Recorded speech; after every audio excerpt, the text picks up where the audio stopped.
আজ ৫ই মে মাকামে মাহমুদা দিবস।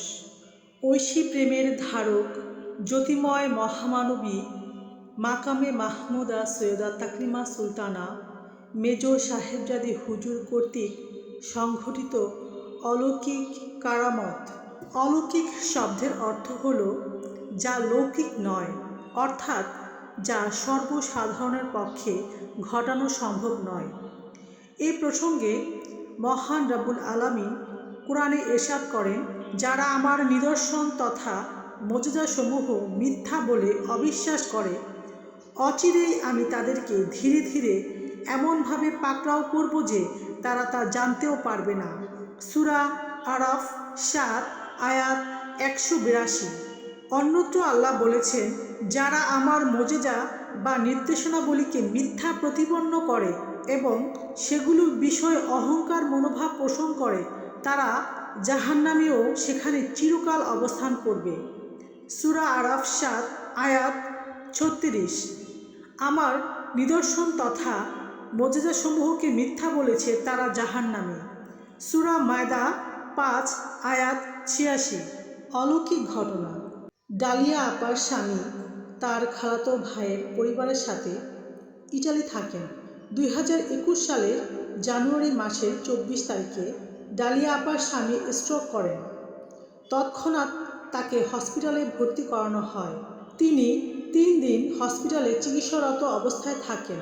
চিকিৎসা চলাকালীন সময়ে ডাক্তার তাকে বিভিন্ন পরীক্ষা নিরীক্ষা করেন। রিপোর্টে দেখা যায় তার মাথায়, গলায় এবং ফুসফুসে টিউমার। অবস্থা জটিল দেখে ডাক্তাররা তাকে অন্য হসপিটালে স্থানান্তর করেন, যেখানে রিপোর্টগুলো দেখে আবার পরীক্ষা করে দেখানো হয়।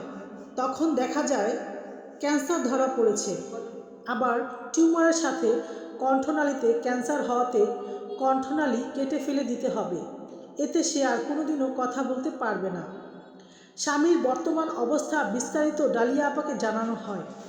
২০২১ সালে ফেব্রুয়ারি মাসের ৮ তারিখে তার স্বামীর অপারেশনের দিন ধার্য করা হলো। ৮ তারিখে রাতে ডালিয়া আপা আর ঘুমাননি। স্বামীর জন্য শুধু দয়াল বাবাজানের কাছে আজিজি করছেন, মিলাদ পড়ছেন ও দুরূদ শরীফ পড়ছেন। তারপর রহমতের আমল সম্পূর্ণ করার পর ভোর ৪টায় সময় মোরাকাবায় তিনি দেখতে পান দয়াল দরদি বাবাজানকে। সুবহানাল্লাহ। দয়াল বাবাজান ডালিয়া আপার সামনে এসে তাকে বললেন, এত বড় অপারেশন তোমার দয়াল দরদি মেঝো আপাজানকে ছাড়া সফলভাবে সম্পন্ন হবে না। সুবহানাল্লাহ। তাই বাবাজান মেজো সাহেবজাদীকে অপারেশন করার জন্য নির্দেশ দিলেন। তখন ডালিয়া আপা দেখতে পান দয়াল মেঝো আপাজান দ্রুত গতিতে ডাক্তারি ইউনিফর্ম পরে হাতে গ্লাভস লাগিয়ে তার স্বামীর গলার মধ্যে টনসিলের বলের মতো যেন টিউমার ছিল, সেটাকে হাত দিয়ে আলাদা করে দিলেন। ডালিয়া আপা মোরাকাবায় তা দেখে দয়াল বাবাজানের কদম মোবারকে লুটিয়ে পড়ে কান্না করছিলেন। অপারেশন শেষ হলো। অপারেশনের শেষ হলে মোরাকাবাও শেষ হয়।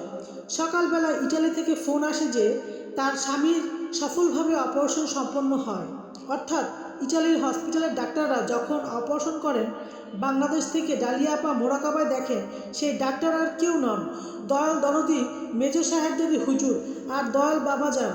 দয়াল মেজো সাহেবজাদী দয়ায় অলৌকিকভাবে ডালিয়া আপার স্বামীর অপারেশন সম্পূর্ণ হয়। তখন ডালিয়া আপা দয়াল দরদি মেঝো আপাজানকে এই ঘটনাটা বিস্তারিত জানান।